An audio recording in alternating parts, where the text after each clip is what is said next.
Sí, se logra ver perfecto. De acuerdo, perfecto.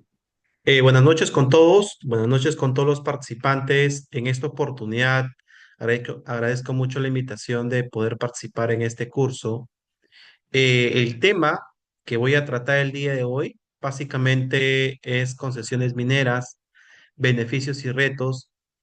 Y la exposición va a estar orientada, en principio, cuál es el marco normativo, cómo se conceptualiza lo que es la concesión minera, cuál es el procedimiento ordinario para obtener una concesión y, lo más importante, porque el tema trata sobre los beneficios y retos, vamos a poder encontrar algún análisis de unos casos relevantes que ha resuelto el Poder Judicial y el Tribunal Constitucional en relación a la vigencia, en este caso, de los títulos habilitantes con una concesión.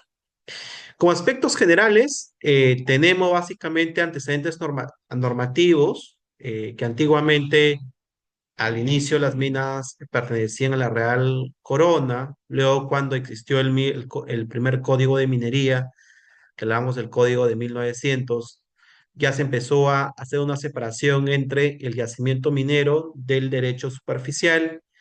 Luego, con la Constitución de 1920, se hablaba de una propiedad por parte del Estado, en este caso de la minería, y luego ya en las demás constituciones ya se empezó a entender que los recursos naturales efectivamente son, en este caso, patrimonio de la nación y el Estado otorga el aprovechamiento.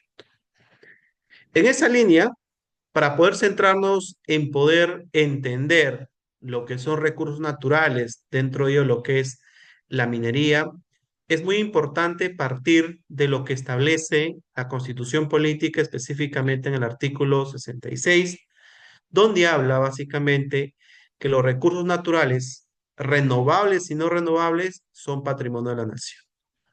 El Estado es soberano en su aprovechamiento y por ley orgánica se fijan las condiciones de la utilización. Lo primero que debemos tener en cuenta, y esto a nivel teórico ha quedado claro porque existen varias teorías para poder determinar cuál sería el rol del Estado en el aprovechamiento de los recursos naturales. Lo cierto es que el Estado es el soberano en su aprovechamiento, esto de un punto de vista constitucional, y también efectivamente establece que por ley orgánica se fija su aprovechamiento. Dentro de la ley orgánica, nosotros encontramos la ley orgánica para el aprovechamiento de recursos sostenibles, el aprovechamiento sostenible de los recursos naturales, en la cual pues nos señala efectivamente que, si bien es cierto, estos recursos se pueden aprovechar, pero va a haber una ley especial para cada sector para poder, en este caso, aprovechar correctamente. En minería va a haber una ley de minería, hidrocarburos va a haber una ley de hidrocarburos, electricidad va a haber lo mismo, pesquería va a haber lo mismo, etcétera, etcétera. Para esto es muy importante, para que se pueda aprovechar los recursos naturales, efectivamente debe existir, en este caso, un título habilitante que sí tiene que ser otorgado por el Estado. A partir de ahí, ser titular del recurso, en este caso, del mineral que se va a extraer. En esa línea, en materia minera, nosotros tenemos efectivamente la Ley General de Minería, en este caso, donde señala que los recursos mineros del suelo y subsuelo del territorio nacional, así como el dominio marítimo, pertenecen al Estado. Es decir, la ley de minería parte de la premisa en la línea de la ley de aprovechamiento sostenible de los recursos naturales y lo que establece la... También nos dice que cuando hablamos nosotros de minería, específicamente el régimen para poder aprovechar minerales únicamente va a ser a través de las concesiones. Y esto es muy importante poder entender. No todos los recursos naturales se pueden aprovechar a través de concesiones. Recursos que efectivamente pueden necesitar un permiso, como pasa en pesquería. También puede ser aprovechado por contratos de explotación, como pasa en este caso hidrocarburos. Entonces, específicamente se tiene que conocer el sector específico para poder determinar el régimen de aprovechamiento. El sector minero tenemos a través de una concesión. En esa línea, en este caso, la ley de minería establece en tres artículos principalmente qué podemos entender por una concesión minera, el rol que cumple una concesión minera y en qué medida tener una concesión minera va a permitir el aprovechamiento de manera natural del mineral. Lo primero, básicamente, que la concesión minera otorga al titular el derecho a exploración y explotación de los recursos minerales concedidos que se encuentran dentro de una profundidad limitado por planos verticales correspondiente a lados de cuadrado rectangular que básicamente se limitan bajo las líneas de la UTM. Es decir, tener una concesión minera a largo plazo te va a permitir realizar exploración y explotación sobre los recursos minerales. La concesión minera también es considerado como un inmueble distinto y separado del predio donde se encuentra ubicada. Y este es un tema muy importante porque muchas veces no se comprende. Cuando nosotros lo consideramos como un inmueble, no lo entendemos básicamente como se entiende como tal en el derecho privado. Consideramos que la concesión, al ser un bien inmueble, permite básicamente al titular poder ser grabado, poder ser inscrito en registros públicos y lo más importante, poder ser grabado en relación a que pueda obtener un financiamiento, una hipoteca o dejar en garantía para poder desarrollar un proyecto minero de gran escala, de mediana o incluso artesanal. También se señala, la ley establece que las partes integrantes o accesorias de una concesión minera siguen la condición de inmueble, aunque se ubique fuera de su perímetro, salvo que por contrato se pacte diferenciación de las accesorias. Es decir, las partes accesorias que forman parte de las cuadrículas de UTM de una concesión van a seguir siendo parte, efectivamente, del titular, salvo que efectivamente, pues por pacto privado se haga esta diferenciación. La regla general también tenemos que las concesiones mineras son irrevocables, siempre en cuando el titular cumpla con las obligaciones que la ley exige para mantener su vigencia. Y acá hay un tema crucial donde muchas veces se ha perdido una concesión, por ejemplo, por no haber realizado el pago de derecho de vigencia de una concesión. O en este caso, también como consecuencia de no haber realizado el pago, no haber pagado las penalidades, incluso cuando no cumplen con determinadas obligaciones, la autoridad administrativa puede imponer multas que pueden ser elevadas. Entonces, esto es muy importante porque si no se cumple, en este caso con las obligaciones específicamente, una concesión sí puede ser revocada. Claro, más adelante vamos a poder entender y poder graficar un poco más, en este caso, que incluso hay concesiones que se pueden, pues no, efectivamente declarar nulas mediante un proceso judicial. Entonces, vamos a ver esa figura en las siguientes presentaciones, pero también es importante poder determinar, pues no, que una concesión sí puede ser revocada. Lo ideal efectivamente es que cumplas con las obligaciones y que eso no ocurra. Por siguiente, también el título de concesión, básicamente, en este caso, reconoce el concesionario el derecho de exclusividad dentro de una superficie debidamente limitada de la concesión, así como los demás derechos que reconoce la ley sin perjuicio de las obligaciones que responden. ¿Esto qué quiere decir? Significa de que tener una concesión minera que otorga exclusividad a su titular para que nadie pueda posteriormente superponerse a dicha concesión o pueda ir a explorar o explotar dichos recursos naturales. Es decir, únicamente lo puede hacer el titular, salvo que pueda existir contratos con terceros para que lo puedan hacer la explotación. ¿Esto qué conlleva? Efectivamente, de que en principio la concesión es un acto administrativo que se otorga un derecho real sobre un bien inmueble, bien de dominio público, respecto a la cual el Estado ejerce dicha soberanía. La concesión también básicamente dispone que el titular tenga no solamente derechos a favor del titular, sino que también conlleva obligaciones tanto en la exploración y explotación de los recursos no renovables, criterio pues no que en muchas oportunidades ha sido establecido por parte del Tribunal Constitucional. En síntesis, ¿qué atributos tenemos de una concesión? Básicamente, otorga uso y disfrute del recurso natural concedido. Aquí podemos nosotros apreciar si nos encontramos ante recursos metálicos o no metálicos, o puede ser mixto.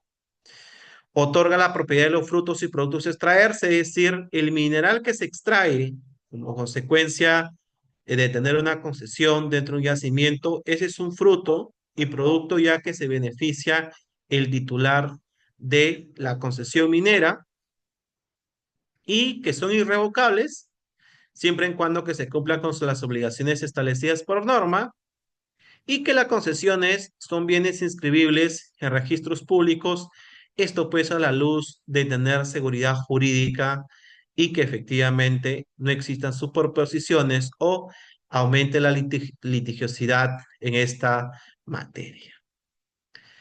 Esto que permite, básicamente, permite de que al ver múltiples concesiones mineras, exista un catastro minero a nivel nacional. Para ello, la ley 26615, que regula el catastro minero nacional, establece pues no que el IGEMET es el que administra el catastro minero, la cual le permite tener un sistema ordenado de otorgamiento de concesiones mineras. Para ello, pues se toma como base que una unidad básica de la medida de una concesión minera es una cuadrícula de 100 hectáreas. Las concesiones mineras se pueden otorgar de 100 a 1000 hectáreas en dominio terrestre y de 100 a, en este caso, a 10.000 hectáreas en dominio marítimo. Cuando nosotros vemos, en este caso, el catastro minero, vamos a poder ver en el sistema todas las concesiones que se han podido otorgar a nivel nacional. Esto también ocurre, por ejemplo, cuando hablamos del catastro forestal, donde también bajo un sistema se puede ver cuántas concesiones se han otorgado para poder aprovechar los recursos forestales. Lo mismo ocurre en minería. Es una foto que le he extraído de internet, donde ustedes pueden apreciar que casi todo el país efectivamente está concesionado en minería. Y esto demuestra pues el rol y la importancia que tiene el sector minero en el país. El procedimiento ordinario que nosotros tenemos para obtener una concesión minera, lo primero es un petitorio, donde la parte hace una solicitud. A partir de ello, se nace en la entidad, en este caso el IGEMET, o puede ser los gobiernos regionales, cuando hablamos de pequeña minería. Hacen un informe técnico, un informe legal, y luego efectivamente se publica en el diario peruano o en el diario local donde se va a otorgar la concesión.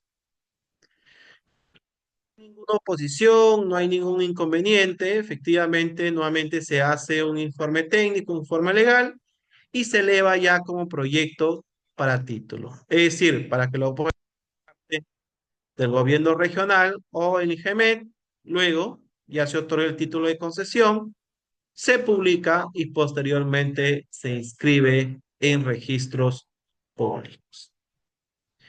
En esa línea, vamos a pasar nosotros a poder ensayar un poquito sobre los aspectos críticos de la concesión minera y en qué estado nos encontramos. En principio, la pregunta que siempre nos vamos a hacer es que si un título de concesión autoriza o no realizar trabajo de exploración y explotación. Y esto a la luz que existen criterios a nivel judicial donde han dicho, pues, no, que tener una concesión efectivamente inmediatamente te facilita poder realizar la explotación, y eso es completamente incorrecto. Tener una concesión minera no autoriza el inicio de actividades mineras de explotación, ni de exploración y explotación. Para ello, como ustedes pueden apreciar ahí en la imagen, básicamente la concesión que contiene datos del titular y el lugar donde efectivamente se ha otorgado, que son la dirección de la UTM. Si yo quiero realizar exploración y luego explotación, tengo que pasar por un complejo proceso, no solo de certificación ambiental, de tener un estudio de impacto ambiental semidetallado, detallado, sino que también debo tener un CIR en temas arqueológicos, sino que también debo tener acuerdos para uso de los terrenos. Es decir, los terrenos efectivamente donde se ha otorgado la concesión, muchas veces pues pertenecen a propiedades privadas, o en este caso pertenecen pues no a comunidades nativas, pueblos indígenas, o entre otros, donde se hace el proceso de negociación y si efectivamente no se llega a un acuerdo, nunca se va a poder desarrollar actividad minera. Que lo que en conclusión, tener una concesión minera no te habilita absolutamente nada. Es el inicio, efectivamente, pero no te permite indirectamente ir a realizar exploración y explotación, porque incluso se tiene que hacer participación ciudadana, consulta previa, de ser necesario, la cual efectivamente demora un serio proceso. En esa línea, nosotros tenemos y nos preguntamos, ¿existe hoy por hoy concesiones mineras en peligro? Para ello vamos a ver relevantes. El primero, en este caso, una sentencia del Tribunal Constitucional, que es el pleno de sentencia 310-2023, la cual el caso es por una comunidad campesina Asacasi. En principio, lo que dice el Tribunal Constitucional, que es un criterio que guarda relación con, en este caso, con el procedimiento para otorgar una concesión en el sector minero, donde dice, pues, no, que una concesión minera no autoriza inmediato directamente el inicio de actividades como la exploración y la explotación, pues para ello requiere otras exigencias o certificaciones ambientales. Es un criterio completamente válido, en este caso, la cual guarda relación con el sector propiamente dicho. Pero cuando nosotros revisamos su fundamento 70, el Tribunal Constitucional ha señalado de que si bien es cierto, otorgar una concesión no genera una afectación directa, en este caso, por lo tanto no se debería realizar la consulta previa cuando nos encontramos en pueblos indígenas o comunidades nativas, pero lo que dice el Tribunal Constitucional es, debe realizarse una consulta previa antes cuando se advierta que dicha medida constituiría una afectación directa a los pueblos indígenas originarios, es decir, cuando existe evidencia de que se configura una situación que ponga en riesgo además impactos ambientales que puedan generar cambios relevantes. Y este es un criterio que lamentablemente ha generado mucha polémica y mucho ruido a nivel del sector, porque básicamente da pie de una posición un poco contradictoria, porque en principio dice que no genera ninguna afectación, pero antes de una concesión minera, por ejemplo, cuando se advierte un riesgo. Pero ¿qué hablamos de riesgo? ¿Cuándo nos encontramos ante riesgo? ¿Cuándo hablamos de una afectación? O sea, porque tener una concesión, como ya lo hemos mencionado, no habilita específicamente explorar y explotar. Entonces, aquí existe una contradicción y a partir de este lineamiento, básicamente, en este caso, es que se han habido criterios que han declarado la nulidad de algunas concesiones mineras.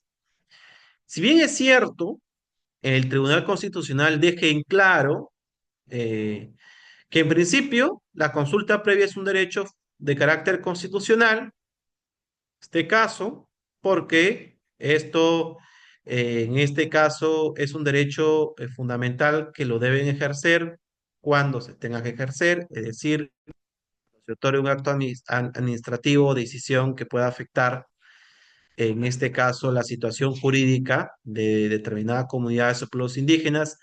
Pero lo que dice también el TC, que esta consulta previa en ningún caso puede entenderse como un bloqueo a las decisiones mineras o a la inversión minera. O sea, no puede entenderse la consulta previa como un derecho absoluto. Es más, lo que señala básicamente el TC es, dice, que no puede, que cuando se inicien procesos de amparo, en realidad, o cualquier proceso, no pueden de forma automática declarar nulidad una concesión minera, en este caso, porque esto puede generar un grave impacto económico y en términos económicos, afectando, digamos, exportaciones, inversiones nacionales y extranjeras y también afectando la estabilidad jurídica y, como consecuencia, afectando incumplimiento o responsabilidad por parte del Estado. Para ello, lo que dice el Tribunal Constitucional es, si efectivamente se otorga una concesión y esta concesión genera un impacto, ha generado un impacto, hay alguna afectación a un derecho fundamental, como puede ser la consulta previa. En este caso, lo que dice es que se pueden adoptar medidas de compensación en casos de que exista una afectación directa. Nuevamente, acá el Tribunal Constitucional, si bien es cierto, nos da una luz en el sentido de que automáticamente los jueces que resuelven en materia constitucional, mayormente en amparo, no pueden declarar la nulidad de forma automática porque esto afectaría la inversión, afectaría la economía, pero también nos dice que puede haber compensaciones cuando exista una afectación. Y el siguiente caso, específicamente hablamos del caso de la minera de raíces Godafi en Loreto. Este es un caso muy importante porque este es un proceso de amparo donde se inicia contra una concesión minera en la cual consideran que esta concesión minera se superpone a un río, que es el río Nanay, la cual este río es utilizado para poder abastecer casi toda la ciudad de Iquitos, Loreto, y también de que ya este río efectivamente ya estaba contaminado por parte de la minería ilegal que existía. Al respecto, el juez cuando resuelve la causa establece pues que se declara fundada la demanda y nulidad de la concesión y parte de una premisa que es muy importante y dice lo siguiente, que para desde su punto de vista o de la forma como se ha manifestado el caso, él advierte que si hay una afectación al derecho a un ambiente sano y equilibrado y el derecho al agua, toda vez que al ser, en este caso, la concesión superponerse, básicamente está afectando lo que es, en este caso, el recurso hídrico y también, en este caso, su posible ejecución probablemente aumente la contaminación. Esto en base en el principio precautorio y prevención, que son principios rectores dentro del derecho ambiental. Pero este criterio en realidad no es tan cierto, porque en principio parten de la idea, parten de la base, efectivamente, de que ya el río Nanay está contaminado. Y no está contaminado por la concesión minera Raíces Gaddafi que se había emitido, porque esta concesión ni siquiera el titular estaba realizando actividad minera, sino que esto básicamente había sido por actividad ilegal. Sino que ahí hace una interpretación y claro, cuando apelan, en este caso se apela a la sentencia y la sala confirma la sentencia, y ese es el estado en el cual se encuentra, no se sabe si este caso llegará al Tribunal Constitucional, pero acá es crucial porque lo que dicen es que un acto administrativo, como es una concesión minera, no puede expedirse contra el interés público, el bien común, derechos constitucionales, porque esto afecta a un ambiente sano y equilibrado, con la cual que no se puede, que dice es que no se puede negar que sí existe una amenaza que conlleva a una afectación en los pobladores, por lo cual, en base a este principio precautorio, que no existe certeza científica, no debe ser una razón para no adoptar medidas que eviten el daño ambiental. Lo que sucede es que este principio precautorio en el Perú es aplicado de manera incorrecta, porque si nosotros revisamos los criterios, por ejemplo, que ya se viene usando en la Unión Europea, incluso este principio ha sido muy analizado, por ejemplo, en el sector de telecomunicaciones, cuando se construía una torre y se pensaba y se creía de que la simple construcción de una torre efectivamente genera radiaciones no isonantes y por lo tanto afecta la salud. Y ha habido casos, por ejemplo, en Francia, en la cual la Corte Constitucional estableció, ha dicho, oye, para poder hablar de principio precautorio, primero debemos tener que la actividad económica la cual se pretende realizar o la que se está realizando genere un impacto. Primero partimos de una base científica. ¿Cuál es la base científica que se tiene que hay una afectación? Ninguna. Segundo, sobre esa base científica, ¿hay alguna incertidumbre que se puede determinar una afectación? Ninguna. Por lo tanto, no hay afectación al principio precautorio. Pero lamentablemente acá en el Perú solamente se aplica tal como está establecido en la Ley General del Ambiente. ¿Y esto qué genera? El daño efectivamente al río Nanay es como consecuencia de la minería ilegal, que es un tema completamente distinto a la concesión minera Raíces Gaddafi que se había otorgado. Que si bien es cierto, puede existir una contraposición o puede, o digamos, existe quizás afecta gran parte del río Nanay al momento que se ha otorgado el tema de las UTM, de las coordenadas. Eso es un tema que se puede corregir sin ningún inconveniente, pero decir que el río está contaminado, esta concesión minera va a contaminar, es un criterio, digamos, subjetivo, un poco arbitrario, podríamos señalar, pues se puede realizar incluso con un estándar ambiental adecuado para que se pueda, pues, no proteger el río Nanay, sino que también, como es un tema tan sensible, que el río Nanay, en este caso de agua, todo Iquitos, es por ello que se ha declarado fundada la demanda.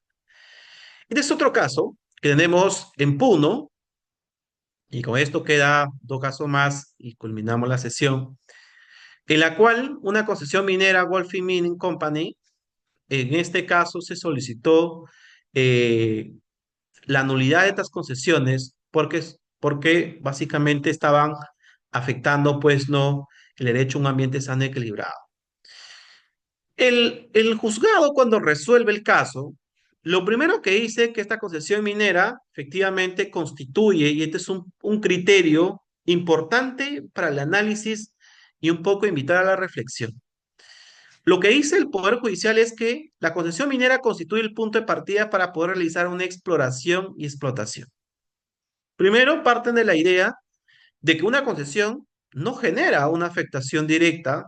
Esta medida implica el inicio de una posible afectación. Es decir, se pretende declarar concesiones mineras por una posible, es decir, a futuro puede contaminarse. Pero claro, acá básicamente en un proceso de amparo, o en este caso, no se analiza la afectación a futuro, sino que se analiza la lesión de un derecho fundamental en el momento, o que efectivamente existen indicios razonables que esa lesión se puede materializar.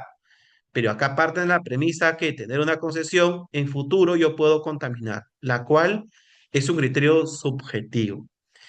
Ahora bien, lo que en este caso, lo que hacen en este caso en Puno, es que inaplican la norma específicamente del procedimiento ordinario, la cual establece que la consulta previa se realiza ya cuando existe la etapa de exploración y explotación. Lo que dice es que se debe aplicar, ellos inaplican lo que es esta normativa para aplicar lo que es el convenio 169 de la OIT sobre el derecho a la consulta previa, todo en la base, pues, ¿no? De que ya el Tribunal Constitucional ha dicho de que esta norma internacional forma parte del ordenamiento interno. Y esto básicamente no es tan cierto. O sea, si bien es cierto, el Tribunal Constitucional ha establecido en varias sentencias de que es norma, en este caso, norma nacional, al haber, este caso ya considerarlo como tal, pero no se puede una norma por aplicar otra sin mayor justificación. Es decir, para yo poder inaplicar y aplicar un tema de control difuso, tiene que haber un análisis de la situación, la cual en el caso del expediente que se cita ahí nunca hubo. Entonces, ¿y esto qué pasó? Que el juzgado declaró la nulidad de una concesión minera por omitir la consulta previa y lo actual ordenaron pues ¿no? Que se realice la consulta previa de dicha forma antes de otorgar una concesión minera. Y acá tenemos otro caso, en la cual también es en Puno, y acá ya el criterio de que efectivamente a futuro se puede generar un daño de tener una concesión que se va materializando. En principio, acá básicamente van más allá de la anterior sentencia, el anterior caso, porque dicen es, tengo una concesión minera, básicamente procura, en este caso el mismo Estado establece bajo su normativa, de que las concesiones mineras sean productivas, es decir, que produzcan, en este caso particular, en un determinado tiempo. Ello, obviamente, conforme al artículo 38 de la Ley General de Minería, que establece, pues, ¿no?, que obliga al trabajo, que efectivamente fomente la inversión pública. Y como efectivamente esta concesión es el inicio de la exploración y explotación, se hace impredecible, obviamente, que se realice la antes de. Es un criterio interesante desde un punto de vista académico. También es un criterio un poco también subjetivo, ¿no? O sea, el simple hecho de que, obviamente, tener una concesión, tú lo obtienes para que algún momento tú puedas efectivamente desarrollar actividad de trabajo, realizar actividad económica, pero básicamente eso no impide que tú con eso ya puedas ir a explotar. Cuando se sabe que previamente, en este caso, existe el procedimiento donde etapa de exploración, yo voy a hacer negociaciones con los predios, con los titulares, consulta previa, participación ciudadana, donde se va a conocer efectivamente el proyecto, la etapa y todo ello, ¿no? Entonces, ¿qué es lo que pasó acá? Bajo esa línea de que la ley establece pues un tema de productividad, efectivamente, declararon la nulidad de 13 concesiones mineras. Lo siguiente, llegamos a un punto final y decimos, oye, los criterios judiciales, de hecho que estos son algunos criterios que se han tomado los más relevantes, pero ya existen varias sentencias a nivel, digamos, nacional, y nos preguntamos si estos criterios, sí, ya estoy terminando, Alfonso, muchas gracias más bien por el tiempo. Ciertos criterios efectivamente se contraponen a lo que establece la ley. ¿Qué está pasando? Nos encontramos básicamente ante jueces innovadores, nos encontramos ante jueces que efectivamente buscan proteger el ambiente y lo cierto es de que la propia ley establece que en la etapa de exploración y explotación donde se hace la consulta previa, participación ciudadana y certificaciones ambientales. Como consecuencia de ello, efectivamente, tenemos las siguientes conclusiones y con esto termino. Primero, que la ley establece que la concesión minera siempre se otorga a solicitud de parte interesada y que esta por sí sola no habilita de forma inmediata la exploración y explotación del recurso, por la cual con la consulta previa no constituye un requisito indispensable en esta etapa inicial. Porque claro, no realiza actividad, solamente es un título, efectivamente, que luego con el va a ayudar a que yo pueda proseguir con el procedimiento, pero no impide que yo posteriormente pueda realizar dicha consulta previa. El Tribunal Constitucional tenemos que ha señalado que la concesión no afecta por sí mismo derechos fundamentales, como es la consulta previa, y que ésta solamente resulta exigible cuando existan razones objetivas o idóneas que evidencien un posible perjuicio a los derechos de los pueblos indígenas.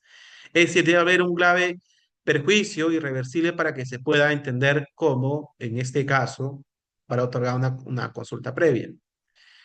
Y como tercera conclusión, tenemos que el Poder Judicial ha declarado la nulidad de concesiones mineras por considerar que vulneran derechos fundamentales como la consulta previa y han aplicado la norma sectorial, prevaleciendo el convenio 169. Esta posición básicamente se basa en que la concesión es el primer acto dentro que por su naturaleza y plazos conlleva pues no el tema de la exploración y explotación, generando así de llevar un proceso de consulta previa de su etapa inicial. Esto sería todo por la clase del día de hoy. Más bien les agradezco mucho y si quizás hay alguna pregunta o consulta, yo atento a poder, en este caso, absolver. Sí, doctor García, hay una pregunta, eso sí, lo más breve posible. Lo que pasa es que el siguiente ponente tiene una reunión después de su exposición. Eh, ¿Hasta qué punto, pregunta uno de los asistentes, hasta qué punto los beneficios económicos de las concesiones mineras justifican los riesgos ambientales y sociales que pueden generar en en las comunidades locales? ¿Qué mecanismos de control y supervisión deberían fortalecerse para asegurar que las concesiones mineras se desarrollen de manera sostenible y respetuosa con los derechos humanos? Correcto, muchas gracias. A ver, lo primero que debemos entender que cuando nosotros hablamos de una concesión minera, como tal, el otorgamiento de una concesión no genera ningún impacto ambiental. Para su desarrollo, efectivamente, para materializar esta concesión minera en la etapa de exploración y explotación, las empresas mineras no solamente deben contar, pues, no con instrumentos de gestión ambiental, sino que también deben utilizar hoy por hoy, la gran mayoría de empresas mineras utilizan sistemas de compliance ambiental para poder disminuir y gestionar adecuadamente los riesgos y también la gestión de un posible daño que se pueda generar al ambiente. ¿Qué es lo que se propone? Lo que se propone es que efectivamente las empresas mineras sean más conscientes en una responsabilidad no solamente social, de tener buenas relaciones comunitarias, sino que también tengan un buen sistema de gestión de riesgos a nivel ambiental y puedan cumplir con la prevención. Y esto que implica también que las autoridades administrativas, en este caso, lo que es el OEFA o los gobiernos regionales, que en este caso fiscalizan en pequeña minería, o el OSINORMIN, cumplan un rol muy importante en la fiscalización y cuando se detecte determinados incumplimientos, pues no se sancione. Pero acá lo más importante, lo que se debe velar es por la prevención. La prevención es el punto crucial de que toda empresa minera debe realizar para que gestione adecuadamente esos riesgos y para ello tiene que tener un sistema de compliance ambiental minero que contribuya a poder gestionar adecuadamente esos riesgos y sean minimizados, corregidos en su debida oportunidad. Esa sería la respuesta que le puedo dar a la persona que realizó, en este caso, la consulta.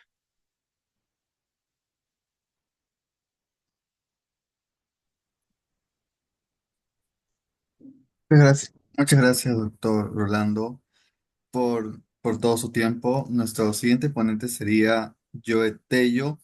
Joe Tello es abogado titulado con mención sobresaliente por la Pontificia Universidad Católica del Perú. También se desempeña como adjunto de docencia en Derecho Minero. Su formación académica se contempla con su destacada trayectoria profesional en firmas y empresas de reconocido prestigio especializados en Derecho Tributario y Planificación Fiscal. Su perfil destaca competencias en liderazgo, comunicación y análisis jurídico, como compromiso con la investigación y su excelencia académica. Tiene usted el pase, doctor Joel. Sí, buenas tardes, Alfonso. Buenas tardes a todos.